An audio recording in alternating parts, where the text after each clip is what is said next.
This is a fantastic book called Striving for the Knowledge of God, and it's correspondence between an ex-Catholic, Roman Catholic Benedictine monk, David Balfour, and Saint Sophrony. And I think this went on from the 1920s up until maybe the 60s or 70s, and they remained lifelong friends.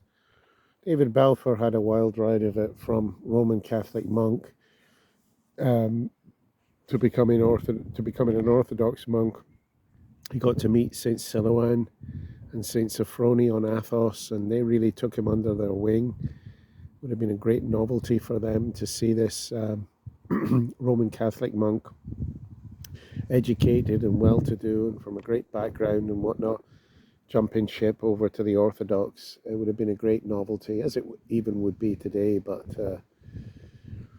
his story is not dissimilar to my own in terms of I am also an ex-Roman Catholic monk, and also he was a restless soul. He found himself becoming Orthodox, and then he becomes a monk, and he's in Mount Athos, and then he's restless. He's back at home.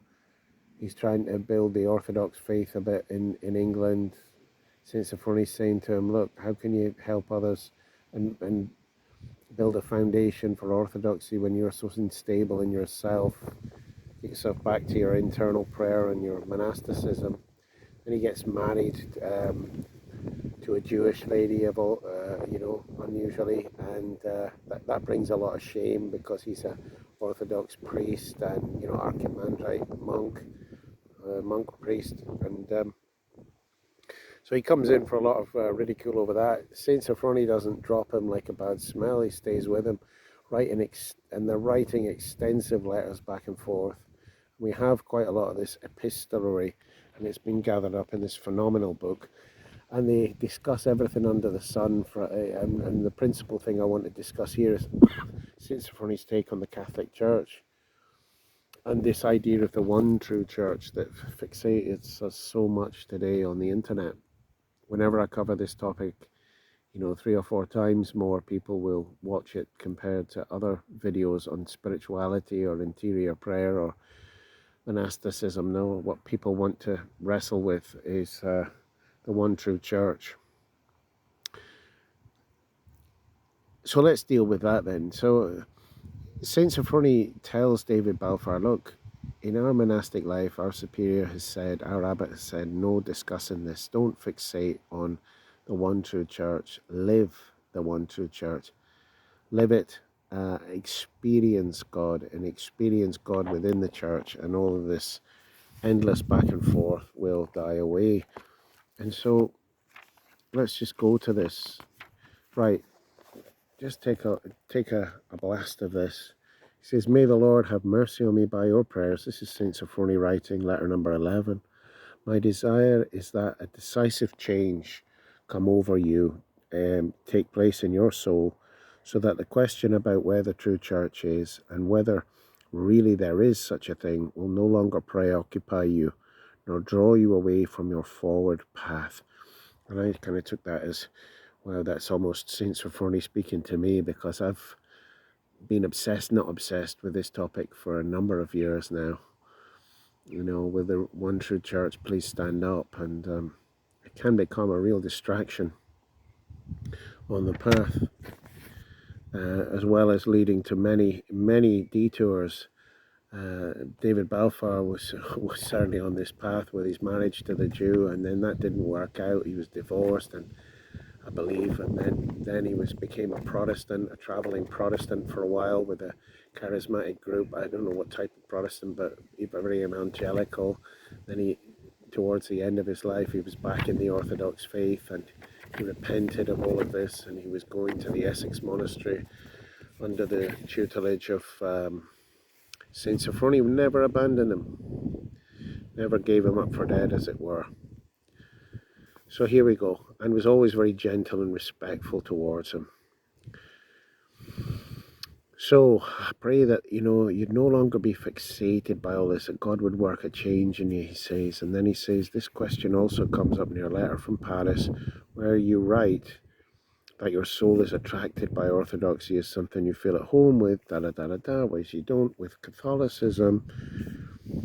And then basically, he's just getting to this point that knowledge of the truth, this is something he's picking up from St. Gregory of Sinai. He says, knowledge of the truth is grace given feeling of the truth.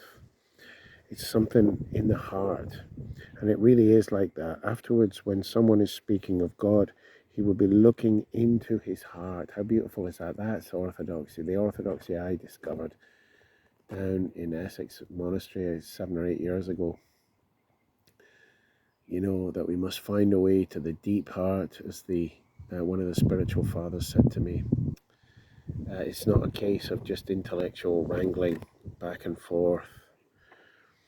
So I pray that, he's saying here, you'll experience that God will work a change in you, that this question about where the one true church is and if it even exists, that will all be resolved for you, and that you'll taste, that you'll experience God. And when you're speaking of God, it's because you're looking into your heart, remembering what you have learned from the sensation that this grace gave you. But I repeat again, he says, do not stir up your imagination. All these things are inexpressibly wondrous, but at the same time so natural and simple that there is nothing mystical in this.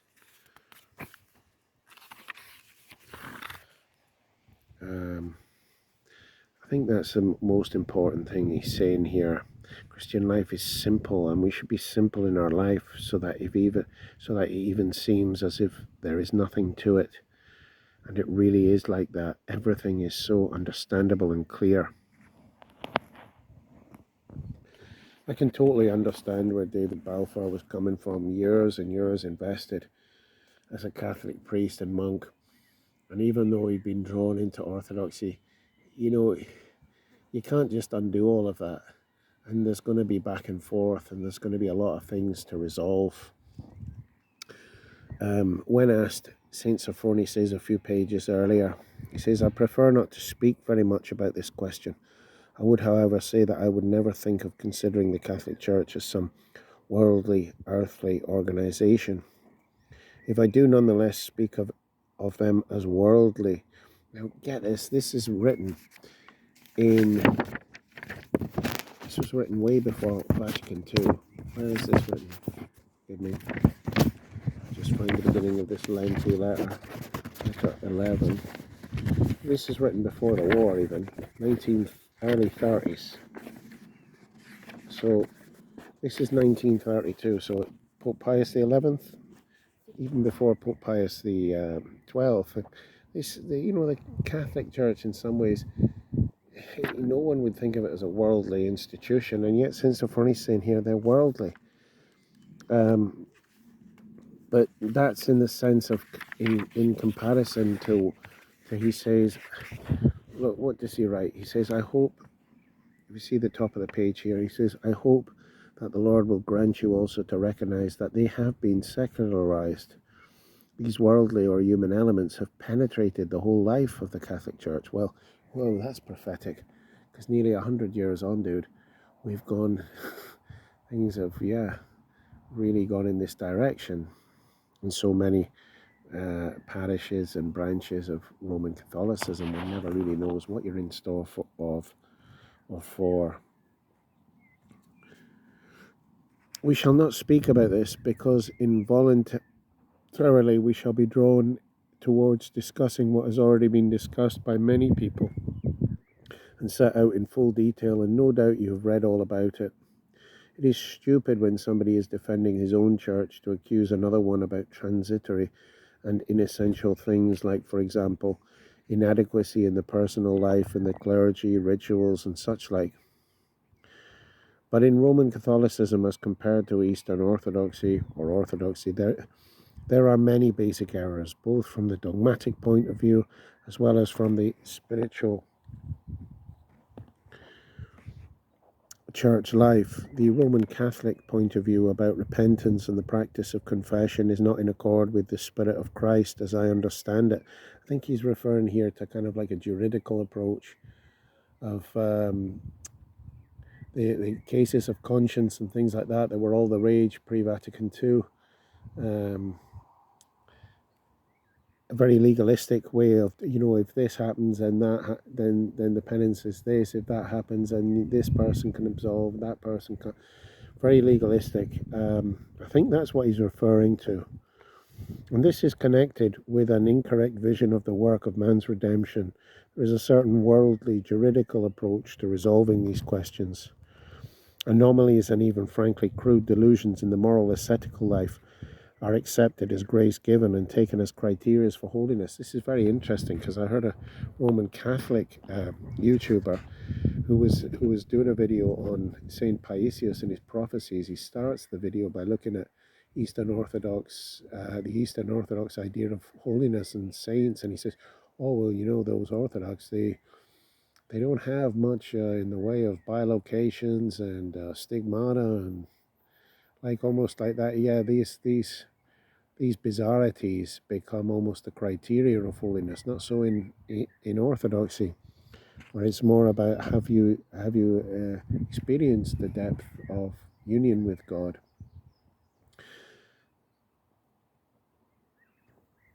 And at the same time, the spiritual practices of the Orthodox ascetics are trampled on. He's referring to there is the regular fasts, the ancient fasting laws in the church, and such like, and the ancient rules around monasticism and such like that have not changed in Orthodoxy, shall we say, for many a long year. And at the same time, the spiritual practices of the Orthodox ascetics are trampled on, ridiculed, and repudiated. Several of the Holy Fathers who were more advanced in this noetic activity of inner prayer are treated as particularly inveterate heretics. For example, St. Gregory Palamas. Now, in today's world of uniates, that might be less so the case, but even still, St. Gregory Palamas is rarely, if ever, called a saint by Roman Catholic theologians.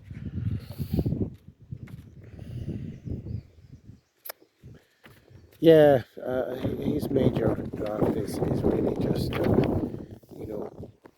don't get bogged down by these distinctions. Loads of people have done them before. If you're on the spiritual path to become, of theosis and to become one with God, to experience God deeply and be transformed, then the vast majority of that work is in the heart, in experiencing God's grace for yourself, and then with that experience in the heart, you really won't need to be asking these questions. But only God can do that for you, is what he's really saying to David Balfour there, and he prays that that may be the case for him. Lastly, I asked AI just to have a wee go at this question. So I asked them, for an assessment of the Roman Catholic papacy, with a particular focus on conciliarism versus monarchical papacy. This was in the kind of co-pilot option of the Microsoft. And then to give me a conclusion which church is more in line with holy and ancient Christian tradition and scriptures.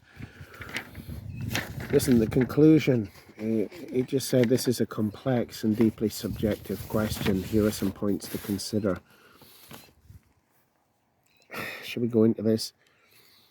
It says ultimately, look, the question of which church is more in line with holy and ancient Christian tradition and scriptures depends on one's interpretation of history, scripture, and the development of Christian doctrine. Both traditions have strong arguments and deep roots in early Christianity. And this is why, you can read Alexander Schmemann or John Meyendorff and be blown away by what they have to offer. And I'm sure there are more contemporary some of the YouTube guys that would leave you saying, yeah, wow, I'm convinced. And then you've got your Eric Ibarra's on the other hand that I've been looking at, just ordered his big tome on the papacy that's just come out in the last few years anyway. They both are deeply rooted in church history and the scripture as well, and tradition, but it's very much about how we interpret all of this, how you do you plant your continuity and unity on the Petrine office, on the papacy, the unit, the flowing on of the papacy, even though, as the AI system acknowledges, there's been loads of corruption within the papacy, but nevertheless there's been that succession and that continuity, and there is a boss at the top which helps to give a certain unity, or do you base that continuity and unity in the fact that the Orthodox Church resembles much more the First Millennium Church, the Church of the Seven Ecumenical Councils, which was more conciliar, or very much conciliar, and that you have to do quite a few mental and historical gymnastic acts to conclude that it looked like, a church of the papacy of is it Ineffabilis Deus, or certainly Vatican I, which declares the inerrancy of the Pope in various conditions. Primus inter pares, first among equals, seems to be more historical from my own scattered research than the idea of a supreme boss at the head of all the church. It doesn't seem to fly with certainly the first millennium. Because the vast majority of patriarchs and bishops are not acting like the Pope is the exclusive big boss of the whole church, a very important patriarch, but not the big bad or the big good boss of the whole church. Now, it may be that you conclude, well, but I mean, my own thing is, look, if we're talking about the heart, I experience grace in both. I experience an abundance of grace in the Orthodox liturgy. I've had my moments, but generally that's been the case, and I experience an abundance of grace, at many Catholic gatherings with my devoted Catholic wife, and so many of my Catholic friends in Roman Catholic Ireland, places like Knock, a site of Marian apparition from the 1800s, just before the potato famines. And the prayer is tangible. I go to a Roman Catholic monastery, the same. There's hundreds of years of prayer and stillness and spirituality and asceticism have got into these places, and it's tangible. So, as the AI machine kind of says, the question is slightly objective, is subjective. It's a heart issue, and there are those who are convinced Catholics for one reason and another, great, carry on the path. And there are those who are very convinced Orthodox, wonderful, and carry on the path. Both have strong arguments, it says here, and deep roots in early Christianity. Of course, that's not to say that Copilot or AI has the last word on these things. Forgive the camera work. But, it's useful to ask these questions. The more specific you ask, the more it can uncover for you.